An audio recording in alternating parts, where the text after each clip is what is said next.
Il y a un mystère Rimbaud, un mythe Rimbaud, peut-être dans une certaine mesure une imposture Rimbaud, une arnaque Rimbaud. Dans tous les cas, ce jeune homme de 16 ans, 19 ans, qui a écrit ces textes absolument extraordinaires, reste pour nous une figure énigmatique et on ne doit pas oublier cette ambiguïté du personnage, cette ambiguïté de l'auteur, de ce très jeune garçon quand on étudie ses textes. Les Illuminations, c'est le dernier recueil que nous avons de Rimbaud, un recueil qu'il n'a pas composé lui-même, auquel il n'a même pas donné son titre. Alors vous savez qu'il y a plein d'hypothèses, mais celle que l'on retient généralement serait que Verlaine aurait donné, à partir d'un mot griffonné au dos d'un feuillet, aurait donné ce titre à cet ensemble de textes auquel il a lui-même donné une cohérence, qu'il a rassemblé. Donc ce dernier recueil est un recueil de poèmes en vers libre ou de poèmes essentiellement en prose. Le poème en prose, c'est un genre qui est assez nouveau à la fin du XIXe siècle. C'est Baudelaire qui a inventé le terme de poème en prose, mais ce n'est pas lui qui a inventé l'objet poème en prose, puisqu'il y avait déjà un recueil d'Aloysius Bertrand intitulé Gaspard de la Nuit, qui était sorti un peu auparavant, et qui proposait ce que nous appelons maintenant un poème en prose, donc ces textes courts, très chargés au niveau esthétique, très chargés dans leur procédé d'écriture, mais qui n'utilisent pas directement la versification. Et donc, dans les Illuminations, Rimbaud va aborder tout un panel de sujets différents. Et le texte que nous allons étudier ensemble aujourd'hui, nous n'étudierons que la première partie, puisque j'ai déjà fait une vidéo sur la deuxième partie. Donc ce poème, Aube, est tout à fait particulier parce qu'il a une forte valeur métapoétique, c'est-à-dire qu'il vous parle de l'acte même de la création, de l'acte même précisément aussi de la création poétique, à travers une espèce de conte, une espèce de parabole, d'histoire mettant en scène un enfant qui va parler à la première personne, un enfant qu'on a quand même tendance assez facilement à identifier à Arthur Rimbaud lui-même. Et donc ce poème va vous parler d'une sorte d'illumination, c'est la rencontre de l'artiste avec son art, la rencontre de l'enfant avec la poésie. Alors nous relisons, pardonnez-moi, nous relisons ce poème euh, dont je vais vous laisser quand même savourer l'immense beauté. J'ai embrassé l'aube d'été. Rien ne bougeait encore au front des palais. L'eau était morte. Les camps d'ombre ne quittaient pas la route du bois.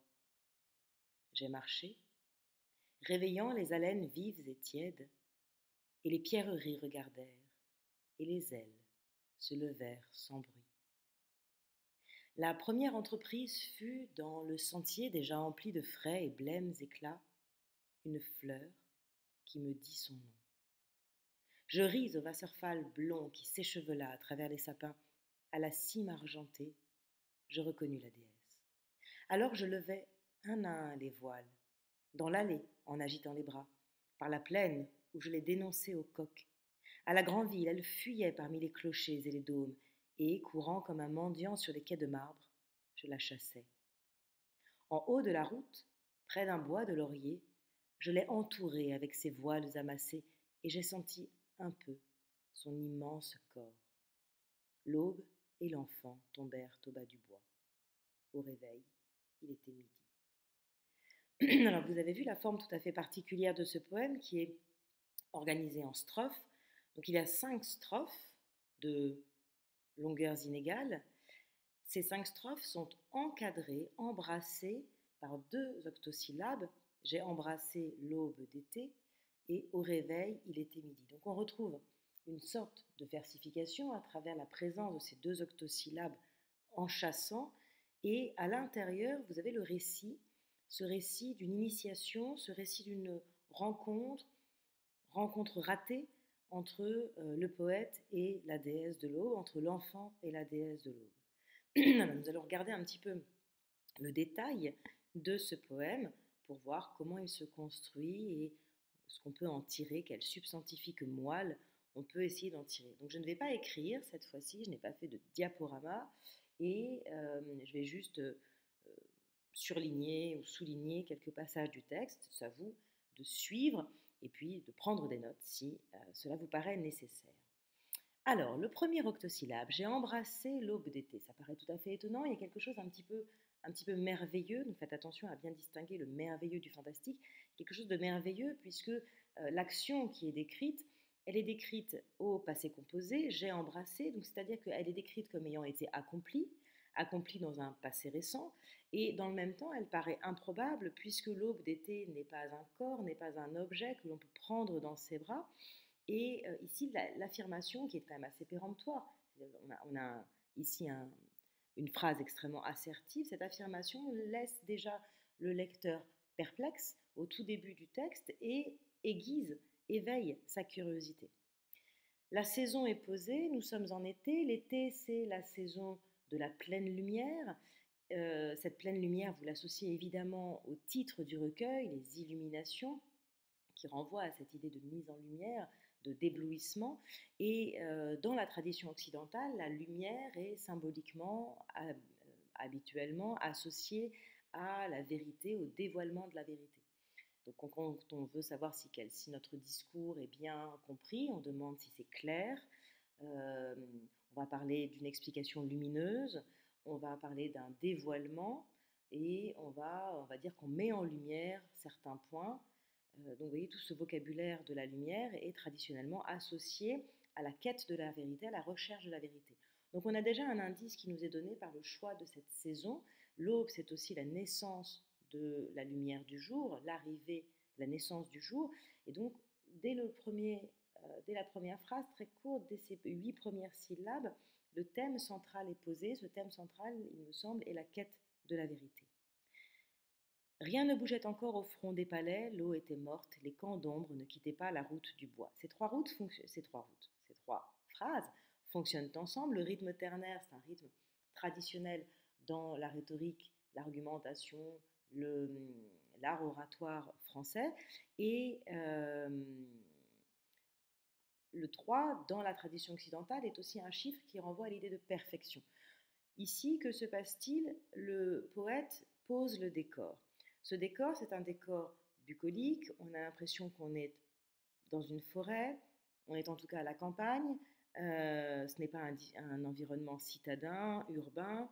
Et pour autant, on retrouve la petite touche de merveilleux avec le mot palais, puisqu'il paraît assez incongru qu'un palais se retrouve comme ça dans un environnement qui est quand même assez mal défini.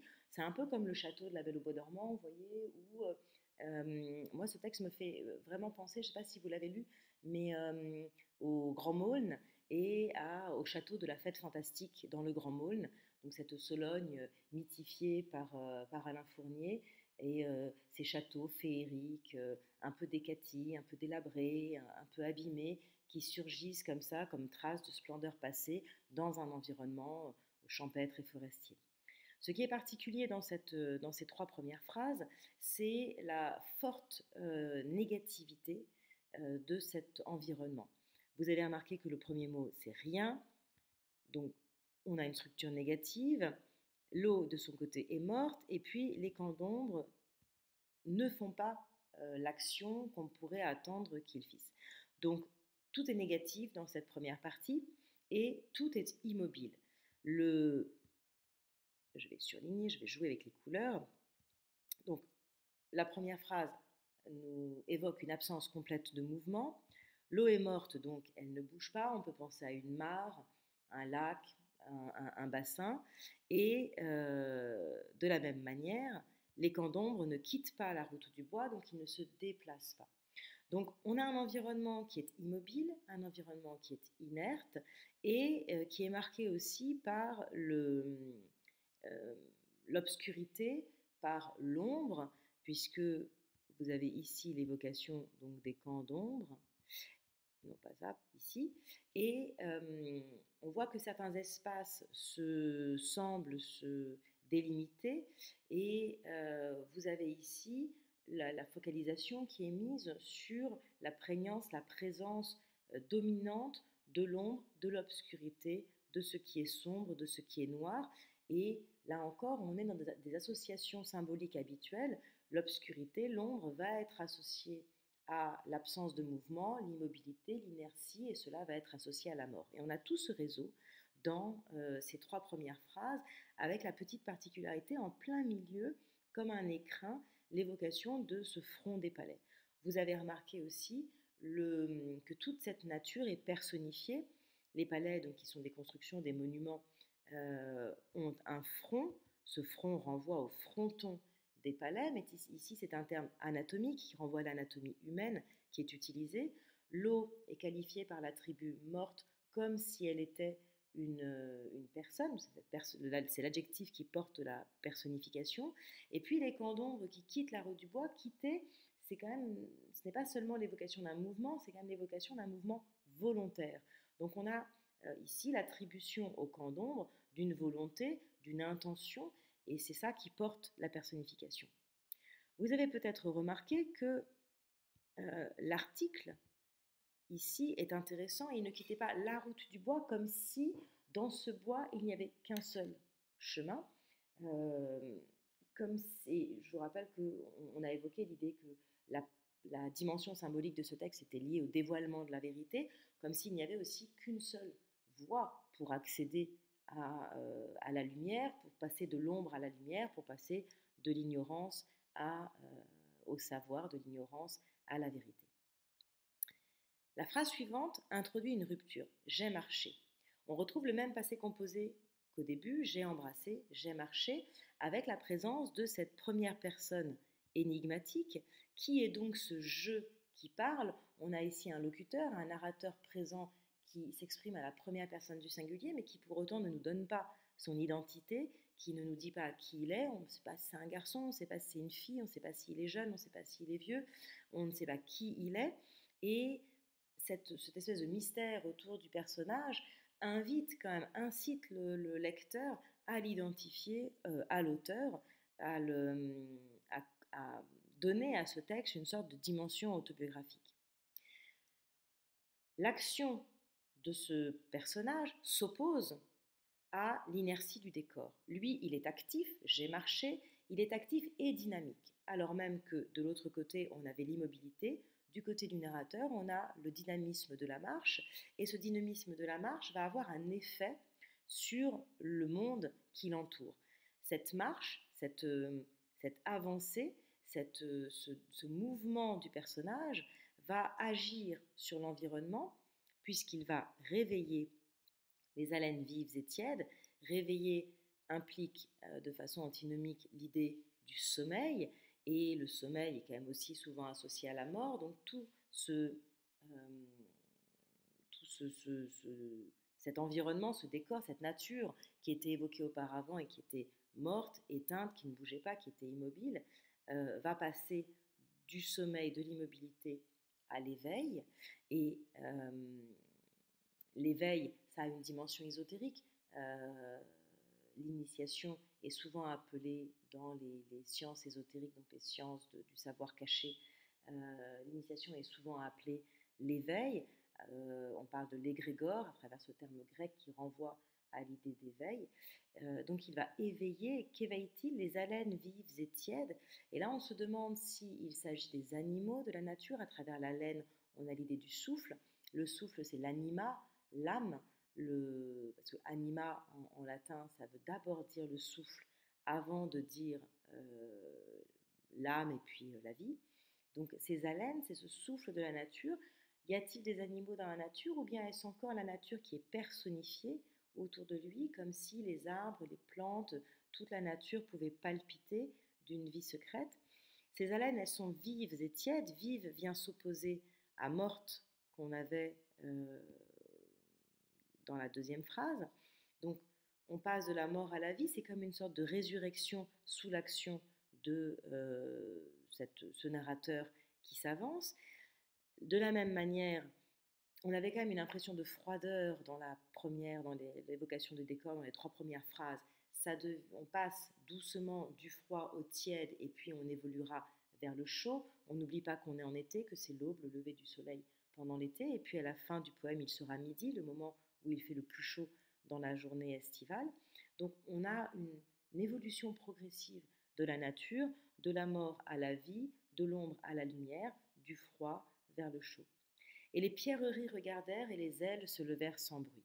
De la même manière que la description du décor se faisait à travers 3 phrases, de la même manière, l'action du narrateur sur cette nature va se faire à travers 3 propositions.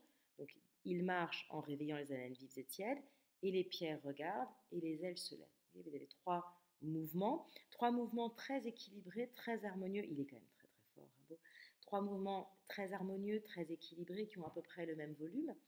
Mais là encore, on retrouve une sorte de mystère. Tout est métaphorique. On est dans un réseau d'images extrêmement chargé.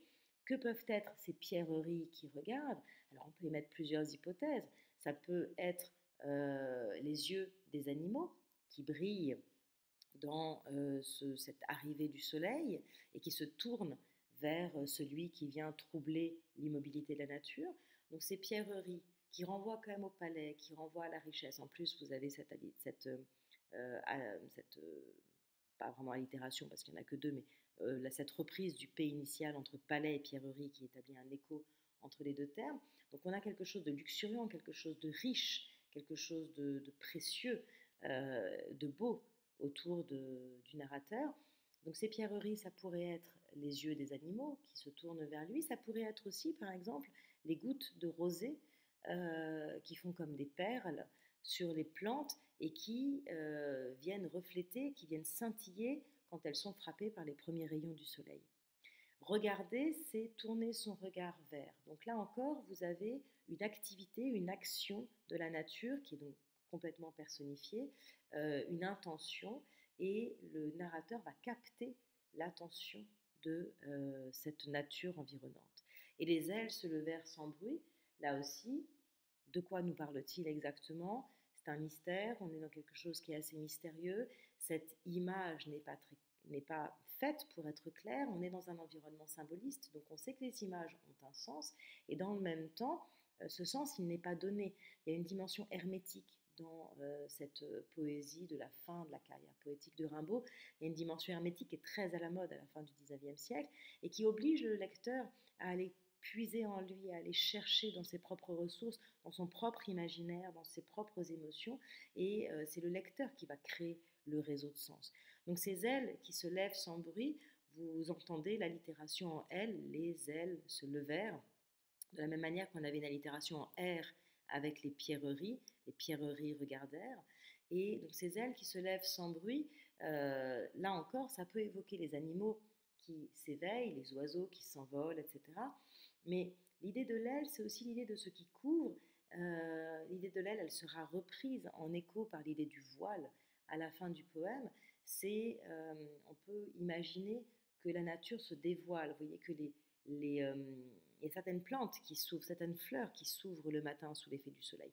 Donc c'est ce mouvement d'ouverture, de dévoilement, de révélation qui est dit par cette métaphore.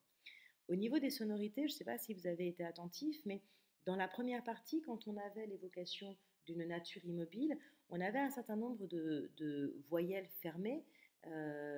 Souvenez-vous que Rimbaud, dans Une saison en enfer, a donné une force symbolique, une couleur aussi à chacune des voyelles.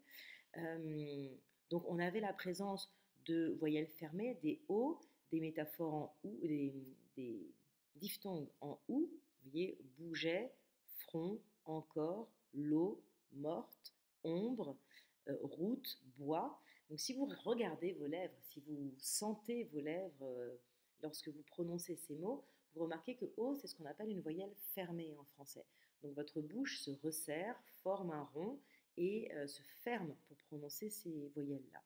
Alors que lorsque le narrateur arrive, on va avoir essentiellement des voyelles plus ouvertes, des A, des I et des E. Donc j'ai marché, réveillant, haleine, vive, tiède, pierrerie, regardèrent, elles, levèrent, sang. Et là, si vous regardez votre bouche et les mouvements qu'elle fait, vous remarquez que votre bouche est plus largement ouverte. Donc là aussi, on est passé du fermé à l'ouvert, même au niveau du réseau musical. Rimbaud était un poète accompli, c'est un très très brillant latiniste.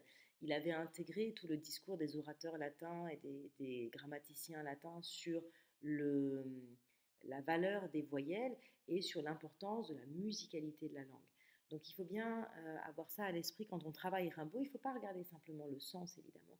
Il faut aussi voir que c'est travaillé comme une partition musicale, que c'est chanté, que c'est une mélodie qu'il nous offre.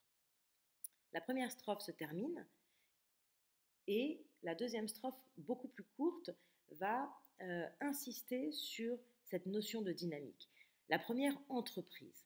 Donc une entreprise, c'est une action volontaire, intentionnelle, tendue vers un objectif, tendue vers un but.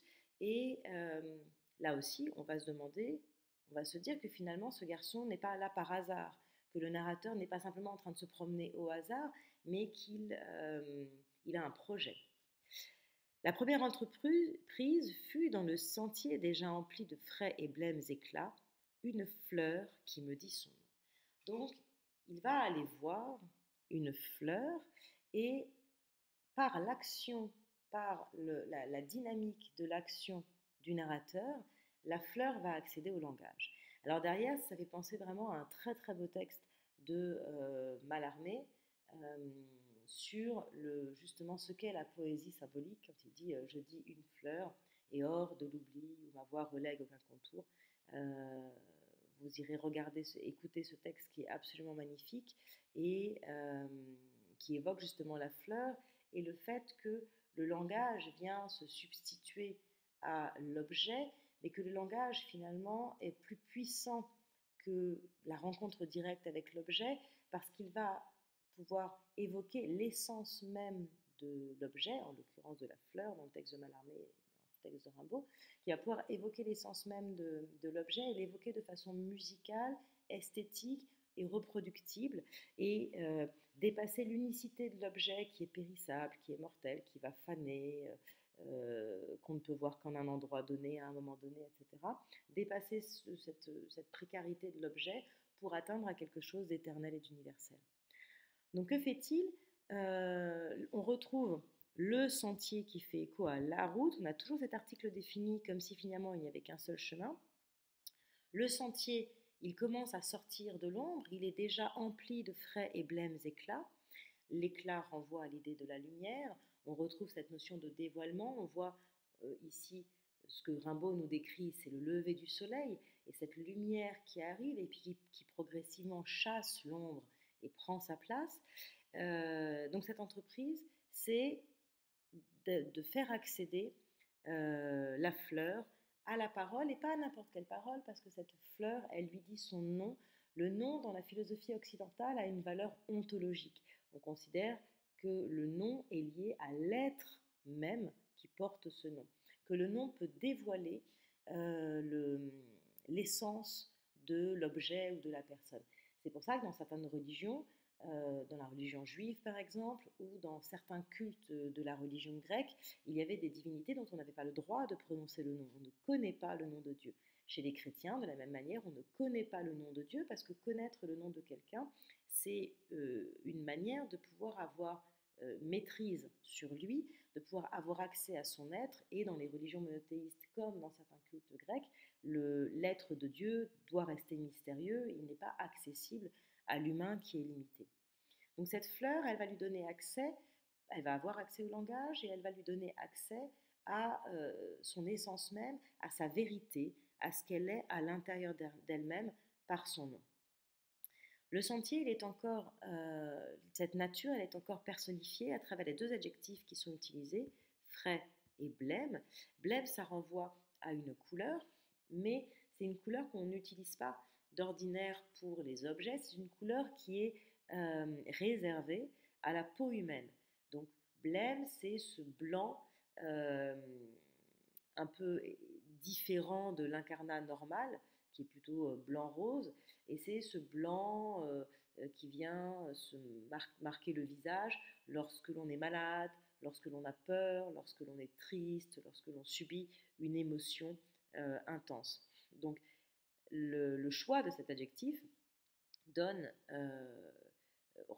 personnifie la nature et renvoie au sens de la vue, alors que frais renvoie au sens du toucher. Et vous savez que dans la poésie symboliste, les sens tiennent une place importante. Je vous renvoie par exemple à la théorie des correspondances de Baudelaire, qu'il a développée dans son recueil Les Fleurs du Mal, et puis qu'il a explicité plus précisément dans le poème qui s'intitule Correspondance. Troisième strophe. Je ris au Wasserfall blond qui s'échevela à travers les sapins. À la cime argentée, je reconnus la déesse. On est ici au centre du poème. Donc c'est la strophe centrale. 2 octosyllabes encadrant, 2 strophes avant, 2 strophes après. On est ici en plein milieu du poème. Jusqu'à présent, le narrateur était silencieux. Il avait bougé et puis il avait rencontré une fleur, et c'est la fleur qui avait émis une parole. C'est que le logos, la parole, le langage, c'est aussi ce qui permet aux humains d'accéder à la vérité du monde. C'est ce qui organise le monde. Dans la pensée platonicienne, le logos, c'est la structuration même, c'est l'organisation même du monde. C'est ce qui donne son sens à l'univers, ce qui lui permet de tenir, ce qui lui donne sa cohérence. Ici, le narrateur va accéder à, non pas encore directement au langage, mais il va accéder au bruit déjà, puisqu'il va rire. Rire ici, il faut le prendre au sens de sourire. Donc il a souri en voyant quoi? Un Wasserfall blond. Alors Wasserfall, c'est un mot allemand. On n'oublie pas que Rimbaud vient des Ardennes, il était frontalier avec la Belgique, il parlait allemand, et donc ici on fait bien attention à ne pas le prononcer à l'anglaise. Wasserfall, Wasser c'est l'eau, Fall c'est fallen qui veut dire tomber, donc Wasserfall c'est une cascade, une chute d'eau. Donc il évoque ici, il va en se promenant dans la forêt rencontrer une chute d'eau, une cascade, mais cette cascade elle s'échevèle à travers les sapins. Et là le lecteur se dit, c'est quand même étonnant, on a un enchevêtrement, une superposition comme un millefeuille de métaphores. Donc d'un côté on a la métaphore de la cascade qui nous renvoie à cette chute d'eau, à un élément liquide qui irait de haut en bas, qui descendrait. Cet élément liquide, il est qualifié de blond, donc il est personnifié, ça renvoie à une couleur, et blond c'est une couleur de cheveux. L'idée de cheveux, elle est reprise tout de suite en écho, en rebond, à travers le terme ces cheveux-là, et ça s'échevèle à travers les sapins. Alors là, le lecteur réfléchit, il dit qu'est-ce qui peut se passer? Qu'est-ce qu'on a? On a quelque chose qui est comme du liquide, donc qui va glisser entre les doigts, qui n'est pas complètement matériel, qui est à mi-chemin entre le matériel et l'immatériel, qui va de haut en bas, qui est jaune et qui peut passer à travers les sapins et qui peut être comparé à une chevelure. Et là, on se rend bien compte de ce dont Rimbaud nous parle. Vous avez trouvé? De quoi nous parle-t-il? Très certainement des rayons du soleil. Le soleil est en train de se lever, il monte progressivement dans le ciel et les rayons du soleil passent à travers les branches des sapins. En passant à travers les branches des sapins, les rayons se séparent. Les rayons se séparant font comme une cascade, comme si de l'eau tombait, mais ça fait aussi comme une chevelure blonde qui passe à travers les sapins. Tout ce réseau métaphorique, il nous projette dans un univers, l'univers germanique de ces forêts mythiques comme celle de Siegfried, de Brunhild, des Nibelungen, celle dans laquelle on peut rencontrer la Loreley, etc.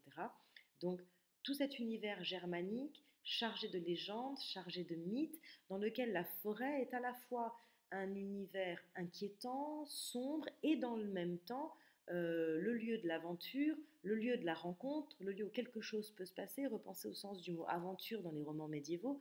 Donc c'est le lieu dans lequel quelque chose d'inhabituel, d'extraordinaire peut se passer, et cet extraordinaire va nous permettre d'accéder à la vérité, entre autres une vérité sur nous-mêmes, d'accéder à la vérité du monde et puis à la vérité de ce que nous sommes. Et toute cette théorie, elle se confirme. Et puis bon, voilà, le côté germanique, c'est repris par Wasserfall, qui est un mot allemand, et puis les sapins. Et on n'est pas dans un environnement méditerranéen. Et tout ça, c'est confirmé par la deuxième partie de la phrase. à la cime argentée, je reconnus la déesse. Et vous avez là le surgissement à nouveau du merveilleux, le surgissement d'un deuxième personnage. Jusqu'à présent, on avait un seul personnage, entre guillemets, humain, c'était le narrateur.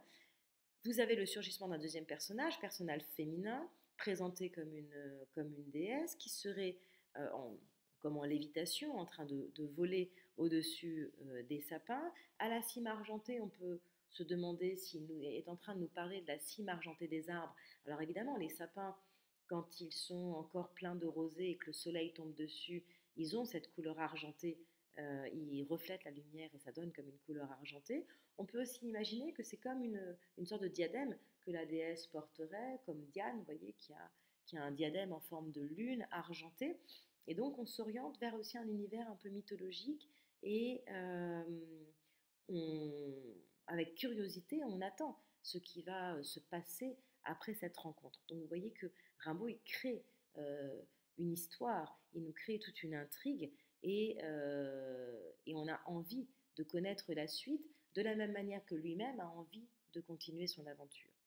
Donc je vous laisse découvrir la suite de l'explication dans la deuxième partie donc dans l'autre vidéo et dans laquelle on travaillera davantage sur la dimension initiatique de cette rencontre et puis on verra comment tout cela se termine.